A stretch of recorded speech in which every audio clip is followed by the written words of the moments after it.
Hello everyone आओ ਆਪਾਂ ਅੱਜ ਫਿਰ ਐਕਟਿਵ ਪੈਸਿਵ ਚੇਂਜ ਦਾ ਵੌਇਸ ਜਿੱਥੋਂ ਆਪਾਂ ਨੇ ਛੱਡਿਆ ਸੀ ਉਸ ਦੇ ਨਾਲ ਕੰਟੀਨਿਊ ਕਰਨ ਦੇ ਲਈ ਮੈਂ ਤੁਹਾਡੇ ਕੋਲ ਗੱਲ ਕੀਤੀ ਸੀ ਕਿ ਅਸੀਂ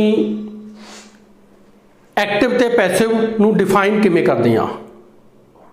वो गल अपनी हो गई सी कि जिस दे विच सबजैक्ट एक्टिव है that is a active voice, जिस दे विच उही सबजैक्ट पैसिव हो जाता है that is a passive voice. ये गलबात अपनी क्लीयर हो गई सी। अज आपां उस तो अगे कंटिन्यू करते हाँ। डियर मैं तुहानूं जो स्टाइल दे नाल जो मेरा मैथड तुहानूं सिखाउण दा रहेगा उस मैथड दे विच असीं नाल टेंस ते नाल असीं चेंज द वॉइस से रूल करांगे। इसनूं करन दे लई जो मेरा तरीका रहेगा मैथड रहेगा उस दे विच मैं तुहानूं ये देखांगा कि मैं हरेक टेंस दे चेंज द वॉइस से सेंटेंसिस नूं 3 पार्ट्स दे विच डिवाइड करके करवावांगा। उन्हां विचों कुछ सेंटेंस मैं तुहानूं क्योंकि एग्जाम दे विच आउंदे ने पॉजिटिव सेंटेंसिस जिन्हां नूं असीं अफर्मेटिव सेंटेंसिस कह दिंदे आ तो कुछ सेंटेंस मैं तुहानूं नैगेटिव करवावांगा क्योंकि उत्थे आम तौर पर देखा गया बच्चों की मिसटेक कि वह हैल्पिंग वर्ब कित्थे लाउणी है नॉट कित्थे लाउणी है उस विच ओह मिसटेक कर जाते हैं। इस करके तो इंटैरोगेटिव दे विच आम तौर पर ही बच्चों की मोस्टली मिसटेक इस दे विच हुंदी है।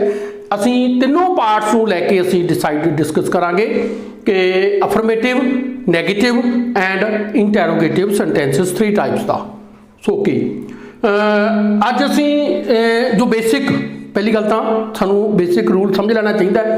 एक बिल्कुल डैड श्योर पैट रूल है कि हर पैसिव वॉइस के विच असीं सारे जने जानते हैं थर्ड फॉर्म लगती है यानी कि past participle of verb third form.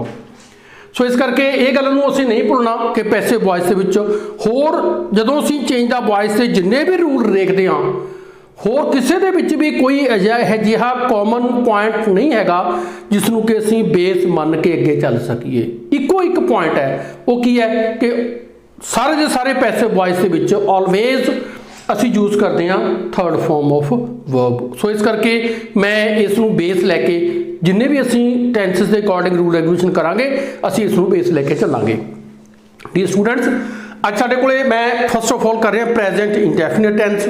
Present indefinite tense दे विच तुहानूं पता है कि कोई हैल्पिंग वर्ब नहीं हुंदी। मैं लिखा helping verb no it means कोई हैल्पिंग वर्ब नहीं हुंदी। And then V1 means first form of verb. तो इस विच असीं मैं ब्रैकेट विच पाया एस एंड ई एस। वो तुहानूं पता होएगा कि जेकर सबजैक्ट सिंगुलर होवे आई सबजैक्ट तो बिना तां वर्ब दी फर्स्ट फॉर्म दे नाल एस जां ई एस लगदा है। जदों सबजैक्ट प्लूरल हुंदा है इंकलूडिंग आई कह ली आपां तां उस समय वर्ब दी फर्स्ट फॉर्म दे नाल एस या ई एस नहीं लगदा गा। ये बेसिक रूल है प्रेजेंट इंडेफिनिट टेंस दा। ये मेरा फंडा नहीं है। आपां अज गल करते हैं ओके। मैं तुहाडे सामने 3 एग्जांपल्स लैतियां हन। फर्स्ट एग्जांपल है पॉजिटिव सेंटेंस दी, सैकेंड एग्जांपल है मेरे को negative sentence the and third example है मेरे को इंटैरोगेटिव सेंटेंस दी। आपां जदों इन्हां नूं करना है देखो तुसीं देखना है कि जो मैं तुहानूं मैथड नाल सिखा रहा तुहाडी किसी भी कीमत के उत्ते मिसटेक नहीं होएगी। तुसीं ने आ 4 गल्लां दा ध्यान रखना है किहड़ियां number 1 number 2 number 3 and number 4। First है साडे कोले मैं लिखा A/P, सैकेंड मैं लिखा टेंस T, थर्ड मैं लिखा उरे R मीनस रूल, ते फोर्थ दे उत्ते असीं लिखा उत्थे subject helping verb verb and object. ये 4 रूल्स 4 स्टैप असी फॉलो करने हैं। ये स्टैप इस तरह रहने किमें आपां जदों फर्स्ट एग्जांपल डिस्कस करांगे उस विच असी चंगी तरह कर सकांगे। देखो आम तौर पर देखा जाता है कि स्टूडेंट्स नूं जदों एग्जाम दे विच ये चेंज द वॉइस करने लई कहा जाता है तो वो डायरैक्टली करन लग जाते हैं जिथे जाके उन्होंने मिसटेक हो जाती है कि कुछ रूल उन्होंने पता होंगे ने कुछ वो हिट एंड ट्रायल मैथड राही करने की कोशिश करते हैं। हिट एंड ट्रायल राही वो कितने ना कितने मिसटेक होने के चांसिस बहुत ज़्यादा बढ़ जाते हैं। इस करके मैं उस तो बचने के लिए तो श्योरिटी नाल सही करने के लिए 4 स्टैप्स यूज़ करांगे। फर्स्ट मेरी एग्जांपल है I know your tricks. This is a positive sentence. इस विच असीं देखिया कि सब्जैक्ट आई, हैल्पिंग वर्ब साडे कोल इस विच नहीं है क्योंकि प्रेजेंट इंडेफिनिट दा टेंस दा ये सेंटेंस है। आ इस विच साडे कोल वर्ब है एंड यूअर ट्रिक साडे कोल इस विच ऑब्जेक्ट है। ओके, हुण ध्यान रखना है कि असीं ये देखना है कि गिवन सेंटेंस इज पैसिव और एक्टिव, ये आइडेंटिफाई करना है। पहला स्टैप किवें आइडेंटिफाई करांगे, क्यों जे असीं आइडेंटिफाई नहीं करांगे असीं की करांगे उस विच भी एक्टिव नूं पैसिव च बदलांगे कि पैसिव नूं एक्टिव च बदलांगे, जे पहले सानूं पता होएगा तां ही बदलांगे असीं। सो इस करके फर्स्ट स्टैप मैं इसनूं इदां कहांगा कि असीं ने ये देखना है कि given sentence is a passive voice और एक्टिव वॉइस। आपां रिवर्स तो चलांगे। फर्स्ट ऑफ ऑल मैं देखांगा कि आपां ये पैसिव वॉइस का नहीं, क्यों, इसदा रीजन की है बेसिक। मैं तुहानूं बिगिनिंग दे विच कहा सी कि मैं बेस लैके चलिया V3 मीनस third form of verb, क्योंकि सारे passive voice they which third form of verb लगदी है।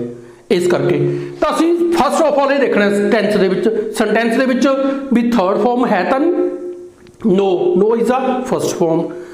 जदों फर्स्ट फॉर्म है थर्ड फॉर्म नहीं है तो इट मीनस तुसीं डिक्लेयर कर दो बिल्कुल डेड श्योर कि यह एक्टिव वॉइस है।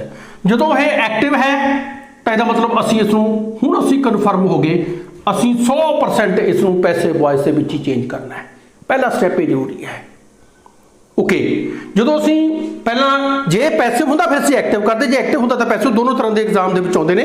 नैक्सट हुण असीं देखना है टेंस मैं तुहानूं पहले दस चुकिया कि असीं अज सारे प्रेजेंट इंडेफिनिट टेंस दे कर रहे हैं, पर फिर भी उस दे विचों भी जिस सेंटेंस दे विच नो हैल्पिंग वर्ब ते वर्ब दी फर्स्ट फॉर्म होवे, इस विच कोई हैल्पिंग वर्ब नहीं है। हैल्पिंग वर्ब किहड़ी हुंदी हन तुसीं जाणदे हो, is, am, are, was, were, has, have, had, will, shall, can, could, may, might, must, etcetera. तो ये कोई भी नहीं है, इट मीनस ये प्रेजेंट इंडेफिनिट टेंस है, फर्स्ट फॉर्म है। ओके, तो इसका मतलब साढ़े को इत्थे असीं की लिखांगे, इसनूं असीं लिखांगे प्रेजेंट इंडेफिनिट टेंस। असीं इसनूं दूसरा तरीका होर भी लिख सकते हैं, रूल भी लिख सकते हैं। जे असीं रूल लिखांगे आपां लिखांगे no helping verb first form यानी कि V1, तो साडे नाल नाल टेंस दे रूल भी रिवाइज होंदे रहणगे, ये भी एक फायदा होएगा सानूं। तो थर्ड साढ़े कोले rule means are means rule की लगेगा जो प्रेजेंट इंडेफिनिट टेंस होवे तां बच्चों इस विच हैल्पिंग वर्ब असीं किहड़ी यूज करते हैं, इज, एम और आर, तिन्नां विचों कोई भी। इहदे विच असीं तिन्नां विचों कोई भी एक रूल भी सानूं पता लग गया, टेंस भी सानूं पता लग गया, एक्टिव पैसिव दे विचों की है सानूं पता लग गया।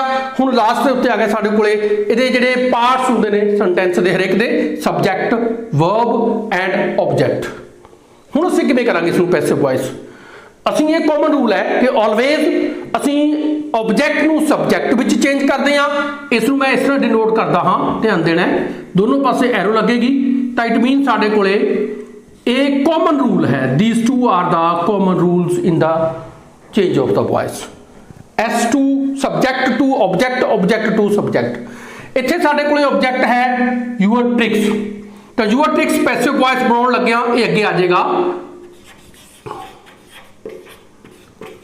हुण बच्चों असीं ये देखना है कि your tricks is a singular और प्लूरल, ट्रिक्स प्लूरल है, इट मीनस इस विच हैल्पिंग वर्ब जो लगेगी वो किहड़ी लगेगी, प्लूरल वाली आर। उस बाद know the third form known. हुण बच्चों इत्थे आम तौर पर असीं कहने हां कि प्रैपोजिशन लगेगी, प्रैपोजिशन आम तौर पर असीं लाउने हां बाय, आम तौर पर प्रैपोजिशन बाय लाने, बट नोन नाल कदे भी प्रैपोजिशन बाय नहीं लगेगी। नोन नाल हमेशा प्रैपोजिशन बच्चों टू लगेगी। की लगेगी, याद रखना है भाई, टू लगेगी कॉमनली, यानी कि कह लो कि 90% केसेस के विच असीं बाय यूज करते हैं, अदरवाइज तीन प्रैपोजिशंस होर ने असीं नाल नाल डिस्कस करते चलांगे। सो इस करके आई दा की कन्वर्ट हो गया मी। आ लो जी, मैं फर्स्ट साडे कोल कर दिता, कुछ गल्लां तुहानूं इस विच पता लगियां ने, कुछ गल्लां तुहानूं सैकेंड एग्जांपल दे विच पता लगणगीਆਂ। Come on the second example. Second example is negative sentence है, they do not run a race. इस विच फिर असीं अगेन फॉलो करांगे असीं चारों रूल, मैं इत्थे लिख दिंदा हां एक बारी फिर दोबारा, फिर असीं 1 2 3 4 ये लिखना नहीं भुलना। एक गल होर, लिसन वंस अगेन, इहदी सिमेट्री नहीं असीं चेंज कर सकते, सिमेट्री सेम रहेगी। ए पी दे विचों की है आओ आपां आइडेंटिफाई करते हाँ। देखो की आइडेंटिफाई करने का यार्डस्टिक की है, जो बेसिक लेता सी अपने रिवर्स तो चलते हैं असी भी उस V3 तो नहीं हैगी। ये की लगे run, run is a first form. किमें पता लग्या, एक असं होर भी आइडेंटिफाई करने का तरीका हो रही, जिस सेंटेंस के विच डू और डज होवे उस हमेशा सेंटेंस वो प्रेजेंट इंडेफिनिट टेंस का होंदा है। इट मीनस इत्थे ये रन किहड़ी फॉर्म है बई, फर्स्ट फॉर्म है। जो ये फर्स्ट फॉर्म है ये कोई हैल्पिंग वर्ब नहीं है, इट मीनस ये प्रेजेंट इंडेफिनिट, उन्होंने छड्डो अगले चलते हैं। ये जो फर्स्ट फॉर्म है थर्ड फॉर्म नहीं है, इट मीनस सानू होर कुछ भी देखने की जरूरत नहीं है, तो असीं डिक्लेयर कर दो कि ये एक्टिव वॉइस है, असीं एक्टिव नूं पैसिव विच बदलना है। हुण टेंस के मामले में क्योंकि जिस भी डू जां डज होवे, चाहे किते भी होवे, ग्रंटेड है कि वो प्रेजेंट इंडेफिनिट टेंस ही हुंदा है।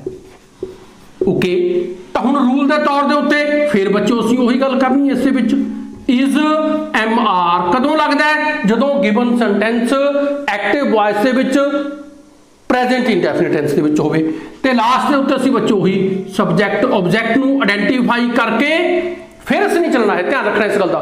तो ये विच सब्जैक्ट साडे कोल दे, ऑब्जैक्ट साडे कोले आर इज, ते आ साडे कोले वर्ब दी फॉर्म है। हुण ध्यान रखना है, मैं ये नैगेटिव सेंटेंस तां लैता ताकि तुहानूं पता लग सके बच्चों की मिस्टेक की हुंदी है, हैल्पिंग वर्ब कित्थे लाउणा है, नॉट कित्थे लाउणा है। तां आर इज अगे आ गया, आर इज, हुण ये सिंगुलर है इस करके की लगेगा इज। हुण बच्चों not, are is not third form run दी, run ran run. Okay, by preposition 90% आख्या सी बाय प्रैपोजिशन, दे दा की बन गया जी दैम। असी ने सारे के सारे रूल इत्थे फॉलो कर ले। मैं तुहानूं तां लैता है, कई बच्चे की करनगे a race not is run by them, ये मिस्टेक करते हैं बच्चे अमूमन। मैं क्योंकि बच्चों की मिस्टेक्स को देखा है इन्ने सालों के इस करके तुहाडे कोल ये एग्जाम्पल लैण की कोशिश की है। तो थर्डली साडे कोले इस विच असीं देखिया भी किसी भी कीमत के उत्ते असीं ने इज एम आर तो बाद दे विच नॉट लगाउणा है, यानी कि हैल्पिंग वर्ब तो ऑलवेज बाद च लगाउणा है। ऑलवेज ये सेंटेंस इंग्लिश के विच जिहड़े सेंटेंस फॉर्मेशन दे विच हुंदा ही हुंदा है, किहड़े विच नैगेटिव सेंटेंस दे विच। हुण कम हुंदा लास्ट सेंटेंस, लास्ट साडे कोल की है इंटैरोगेटिव सेंटेंस। इंटैरोगेटिव सेंटेंस है मेरे को does he run a race, मैं तुहानूं जान के उस फॉर्मेशन का उही वर्ड ले ले ताकि ईजी हो सीखना, इस करके। तो इस विच असीं फिर उही 1 2 3 4 रूल फॉलो करते हैं। ए पी की है, उस तो बाद साडे कोल टेंस किहड़ा है, फिर साडे कोल रूल की लगेगा, फिर साडे कोल subject object and helping verb. Okay, ध्यान दो बच्चों, इस विच की वर्ब की थर्ड फॉर्म है I have already told to you कि जिस विच डू और डज होवे वो प्रेजेंट इंडेफिनिट टेंस ही हुंदा है। सो इट मीनस ये प्रेजेंट इंडेफिनिट टेंस है, इट मीनस इस विच run first form of verb है। जे फर्स्ट फॉर्म है इट मीनस थर्ड फॉर्म है नहीं, इट मीनस पैसिव नहीं हैगा, जे पैसिव नहीं हैगा तो की होएगा एक्टिव, तो इट मीनस असीं एक्टिव तो पैसिव बनावांगे। सैकेंडली टेंस इसका आई गया, डू डज मैं तुहानूं दस दिता, तो ये टेंस किहड़ा जी इसका, ये है जी प्रेजेंट इंडेफिनिट।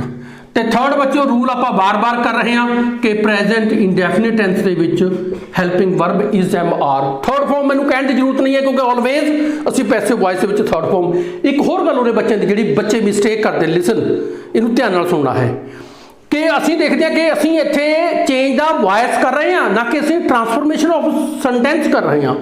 यानी कि असीं जे इंटैरोगेटिव है इंटैरोगेटिव रखना है सेंटेंस नूं, जे वो नैगेटिव है नैगेटिव रखना है, जे वो अफर्मेटिव है तो अफर्मेटिव रखना है, भी असीं ने उसकी फॉर्मेशन चेंज नहीं करनी, ओनली वॉइस चेंज करनी है।